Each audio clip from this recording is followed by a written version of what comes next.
కలిపేసుకున్నాడు. మళ్ళీ రోజు దోస్తాను వస్తూనే ఉన్నాడు. రోజు 10 మంది వస్తున్నారు. ఇంట్లోనే తినడం తాగడం అన్నీ అవుతున్నాయి. బయట వాళ్ళు వస్తున్నారు.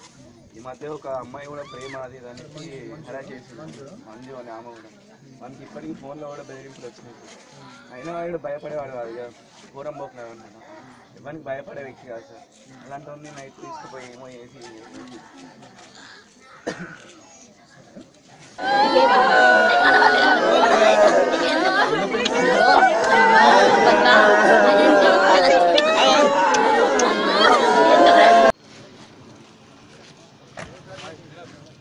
ఈరోజు ఉదయం ఒక సాయి ప్రసన్న అనే యువకుడు ఉరి పెట్టుకొని శవంగా ఉంటే ఆ విషయంలో మేము పరిశోధన చేస్తున్నాము. వాళ్ళ కుటుంబ సభ్యులు ఆరోపణలు చేస్తున్నారు.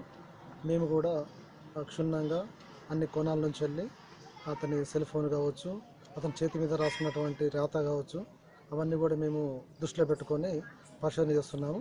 దీనికి సంబంధించి సమగ్ర విచారణ చేసి విచారణ బట్టి ముందుకు పోతాము.